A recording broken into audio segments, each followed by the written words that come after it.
suerte. Sí, el tema es que, bueno, este cambio en la meta inflacionaria que planteó ayer el gobierno ya le hizo saltar los tapones a los principales dirigentes gremiales. ¿Por qué?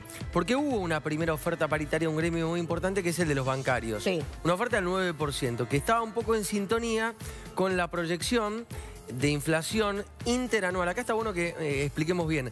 Interanual es la que mide diciembre, y es lo que da. Distinta es la inflación promedio, que es la que uno va sumando mes a mes y después divide por la cantidad. No es lo mismo. En realidad es la misma inflación que se manifiesta de dos maneras distintas. Cuando se conoció una inflación interanual del 10 al 12% planteado por el gobierno en el presupuesto, que en promedio daba una inflación del 15,7%, lo que hicieron algunos gremios es decir, bueno, está bien, fantástico, vamos a negociar por ahí. El tema es que ayer el gobierno lo que dijo claramente es que la inflación interanual, la que estaba considerada entre un 10 y un 12% para el año 2018, pasaba a ser de 15%.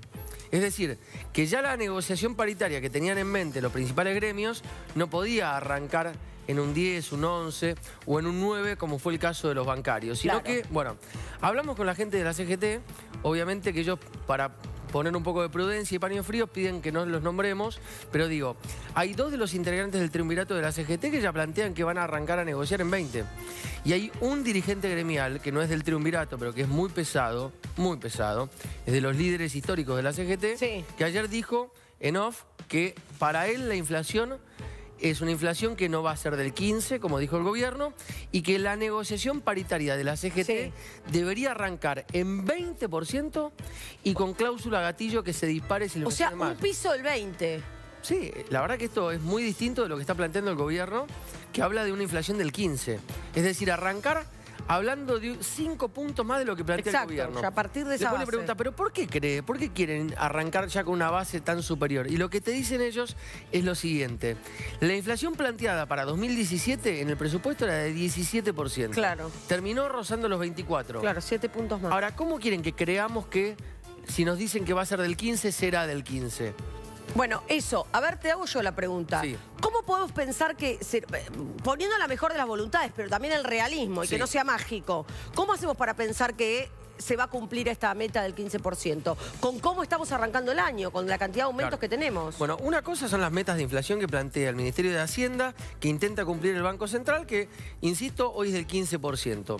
Esto después, Lore, es posible leerlo de muchas maneras, porque una cosa es la inflación del jubilado, otra es la inflación del laburante de clase media-baja, otra es la inflación de la persona que tiene la suerte de ser de clase media acomodada, porque no son los mismos productos los que se consumen estando en un lugar o en otro lugar de lo que es la estructura social. Con lo cual, lo que plantea el gobierno es una inflación general, no una inflación interanual medida del arranque al cierre del ciclo de 15 puntos. Obviamente, insisto con esto, siempre la inflación del jubilado es mucho mayor y seguramente la negociación gremio por gremio va a depender justamente del lugar que los trabajadores de ese gremio ocupen en la estructura socioeconómica. Insisto, desde los gremios más duros están hablando de arrancar pidiendo 20%. Esto es 5 puntos por arriba de lo que plantea el gobierno como meta inflacionaria interanual. La gran pregunta que ayer el gobierno no supo responder, me parece, en la conferencia de prensa, lo digo con absoluta humildad, es si nos habían dicho que la inflación interanual iba a ser del 10 o 12 y el promedio iba a ser de 15,7, que a mi juicio es el que termina sintiendo el bolsillo de la gente común.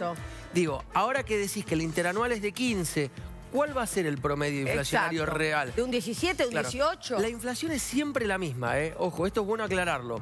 Lo que pasa es que hay dos maneras de considerarla. Una es medirla de manera interanual y la otra es medirla en promedio mes por mes y dividir. Insisto, la que plantea el gobierno es de 15% para el año que viene, 10% para el 19 y 5% para el